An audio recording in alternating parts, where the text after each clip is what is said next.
রাত গভীর হলে ছায়া হয়ে নামে আতঙ্ক।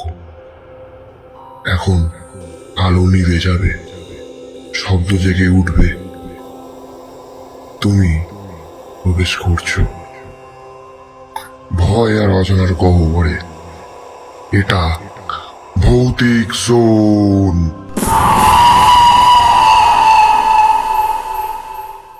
আজ আমরা আলোচনা করব একটা বেশ গা ছমছমে গল্প নিয়ে, গোরস্থানে বিভীষিকাময় রাত্রি। হ্যাঁ, গল্পটা তো শুনেছি। কলকাতার এক পুরনো ব্রিটিশ কবরস্থান, তাই না? একদম। সেখানে এক রাতের প্রহরীর কি ভয়ানক অভিজ্ঞতা হয়েছিল সেটাই আমরা একটু খুঁটিয়ে দেখব। আচ্ছা, মানে কিভাবে ভয়টা তৈরি করা হলো সেই রহস্যটা? সেটাই ভাঙার চেষ্টা করব আমরা। ঠিক, গল্পে বলছে কবরস্থানটা দিনের বেলায় নাকি খুব শান্ত, কিন্তু রাত 12টার পর 12টার পর কি হয়? মানুষ বলে, লোকমুখে শোনা যায় ওখানকার বাসিন্দারা নাকি জেগে ওঠে। ও, শুরুতেই এই বৈপরীত্যটা বেশ ইন্টারেস্টিং। দিনের শান্ত পরিবেশ আর রাতের এই অজানা আতঙ্ক। হ্যাঁ, এই মানুষ বলে বা শোনা যায় ব্যাপারটা কিন্তু ভয়টাকে আরো বাড়িয়ে তোলে, তাই না? একটা লোকশ্রুতির মতো। একদম, এটা আমাদের মনের গভীরে থাকা ভয়গুলোকে উস্কে দেয়। বেশ ক্লাসিক হরর কৌশল। গল্পের যে নায়ক বিজয়, সে চাকরি হারিয়ে ওই কবরস্থানে রাতের প্রহরীর কাজ নেয়। আচ্ছা, সে তো ভেবেছিল আর কি হবে, এখানে তো কেউ আসে না রাতে, খুব সহজ কাজ। এই প্রত্যাশাটাই হয়তো। হ্যাঁ, রাত 12টায় তার ডিউটি শুরু হলো। সঙ্গে টর্চ, ফ্লাস্কে চা আর একটা ছোট ছুরি। কিন্তু কিন্তু শুরুতেই কেমন যেন একটা খটকা লাগলো। কবরগুলো থেকে মনে হলো যেন ঠান্ডা হাওয়া আসছে। ঠান্ডা হাওয়া? এটা কি শুধু পরিবেশ তৈরির জন্যে নাকি অন্য কিছু? সেটাই ভাবছি, আপনার কি মনে হয়? আমার তো মনে হয় এটা শুধু পরিবেশ নয়, এটা আসলে ধরুন আসন্ন বিপদের একটা সূক্ষ্ম ইঙ্গিত, ফোরশ্যাডোয়িং যাকে বলে। আচ্ছা। বিজয়ের ওই যে একাকিত্ব আর তার সহজ চাকরির ধারণা, এর ঠিক বিপরীতে এই ঠান্ডা হাওয়াটা একটা অস্বস্তি তৈরি করে। ঠিক। প্রত্যাশার বাস্তবের মধ্যে ফারাকটা স্পষ্ট হচ্ছে। একদম, আর এটাই ভয়টাকে ধীরে ধীরে জমাট বাঁধতে সাহায্য করে। ঠিক তাই। এরপরে কিন্তু প্রথম অদ্ভুত ঘটনাটা ঘটে। বিজয় দেখে দূরে একটা কবরের উপর আলো। আলো? কবরের উপর? হ্যাঁ, সেদিকে এগোতেই দেখে কবরের মাটিটা যেন কেউ সরাচ্ছে।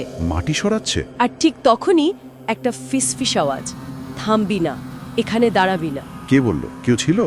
কেউ না, কেউ কোথাও নেই। বিজয় টর্চ ফেলে যা দেখলো, অবিশ্বাস্য। কি দেখলো? মাটি ফুঁড়ে একটা হাত বেরিয়ে আসছে। বলেন কি?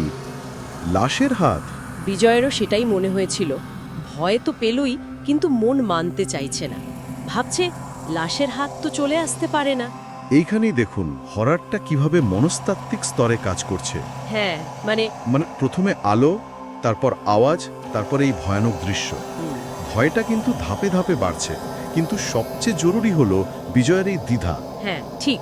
অলৌকিক দেখছে কিন্তু যুক্তি দিয়ে বিচার করছে। একদম। আর এই দ্বন্দ্বটাই পাঠককে বা শ্রোতাকে চরিত্রের সাথে জুড়ে দেয়। আমরা হয়তো ওই পরিস্থিতিতে পড়লে এমনই ভাবতাম। আর ঠিক সেই সময়েই পরিস্থিতি আরও জটিল করতে এক রহস্যময় বুড়োর আগমন। বুড়ো লোক এই সময়ে? হ্যাঁ, হাতে একটা খালি লণ্ঠন, চোখ দুটো টকটকে লাল। সাংঘাতিক তো। এসেই সোজা বিজয়কে সাবধান করলো, বলল এই গোরস্থানে রাত্রির পর কেউ থাকে না, চলে যা। চলে যেতে বলল। কে সে? পরিচয় দিল। বিজয় জিজ্ঞাসা করায় বলল, আমি তো এখানকারই একজন। যারা এখানে ছুটে এসেছিল তারা আর ফিরে যায়নি। কি ভয়ঙ্কর কথা! মানে আগের প্রহরীরা ফেরেনি? এই বৃদ্ধ চরিত্রটা কিন্তু গল্পের রহস্য আর বিপদ দুটোকেই কয়েকগুণ বাড়িয়ে দিল। সে কি কোনো আত্মা নাকি অন্য কিছু? সেটাই তো প্রশ্ন। তার পরিচয়টা ধোঁয়াশায়। আর তার ওই সতর্কবাণী, বিশেষ করে আগের লোকেদের ফিরে না যাওয়ার গল্পটা, এটা তো বিজয়ের ভবিষ্যৎ নিয়ে একটা স্পষ্ট ইঙ্গিত, তাই না? একদম। ভয়টা যেন আরো বাস্তব মনে হচ্ছে এবার। হ্যাঁ, ভয়টা আরো পার্সোনাল হয়ে উঠছে। এরপর রাত 2টো নাগাদ আসল আতঙ্ক শুরু হলো, চরম পর্যায়ে। কি হলো? সব কবর একসঙ্গে খুলে যেতে লাগলো। বিভৎস চেহারার সব মৃতদেহ উঠে আসছে। সব কবর একসঙ্গে? হ্যাঁ, মাথাগুলো ঘোরাচ্ছে, চোখ বের করা, মুখ থেকে মাটি আর পচা গন্ধ ঝরে পড়ছে। ভাবুন একবার দৃশ্যটা। ও মাই গড, এ তো। আর তারা চিৎকার করছে, একটাই কথা, আমাদের শান্তি দাও, আমাদের রক্ত দাও। রক্ত চায়? গেট বন্ধ, বাইরে থেকে তালা দেওয়া। গেট বন্ধ? মানে সে আটকা পড়ে গেছে? আর ঠিক তখনই সেই বুড়ো লোকটা আবার সামনে, মুখে একটা ঠান্ডা হাসি। আবার কি বলল সে? বলল, তোর প্রথম দিন প্রথম রাত, কিন্তু শেষ রাত হয়ে গেল বিজয়। সর্বনাশ! আর তারপর সব প্রেতাত্মার মিলিত চিৎকারে যেন ঝড় উঠল। সেই ঝোড়ো হাওয়ায় বিজয়ের টর্চটাও নিভে গেল। উফ, এটা ক্লাইম্যাক্স। লেখক এখানে শুধু দেখা নয়, শব্দ, গন্ধ, স্পর্শ সব ইন্দ্রিয় দিয়ে ভয়টাকে অনুভব করাচ্ছেন। হ্যাঁ, ওই বন্ধ গেটটা চরম অসহায়ত্ব। একদম। আর বৃদ্ধের ওই শেষ কথাগুলো যেন নিয়তির মতো শোনায়। টর্চ নিভে যাওয়া, অন্ধকার, তারপর ওই চিৎকার, ভয়টা যেন সব সীমা ছাড়িয়ে গেল। আর গল্পের শেষটা, সেটা আরও সাংঘাতিক। কি আছে শেষে? পরের দিন সকালে দেখা গেল প্রহরীর চেয়ারটা খালি, টর্চটা মাটিতে পড়ে আছে, আর পাশে একটা টাটকা খোঁড়া কবর। নতুন কবর? কার? কবরের ওপর লেখা বিজয় নাইট গার্ড। আর ঠিক তখনই একটা তীক্ষ্ণ চিৎকার শোনা গেল।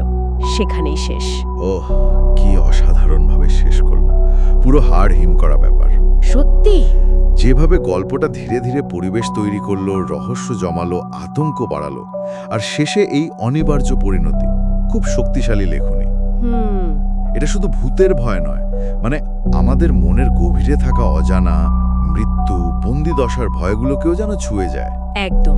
আর শেষের ওই চিৎকারটা অনেক প্রশ্ন রেখে যায়। হ্যাঁ, একটা রেস থেকে যায়। তো এই আলোচনা শেষে একটা প্রশ্ন কিন্তু থেকেই যাচ্ছে। এই যে পুরনো কবরস্থান বা এই ধরনের জায়গা, এগুলোর সাথে জড়িয়ে থাকা ভয়ের গল্প বা লোকশ্রুতি, হ্যাঁ, এগুলো কি শুধুই কল্পনা, নাকি রাতের অন্ধকারে সত্যি এমন কোনো শক্তি জেগে ওঠে যা আমাদের চেনা যুক্তির জগতের বাইরে? সেটা একটা বড় প্রশ্ন, ভাবনার বিষয় তো বটে। হয়তো কিছু জিনিসের ব্যাখ্যা হয় না,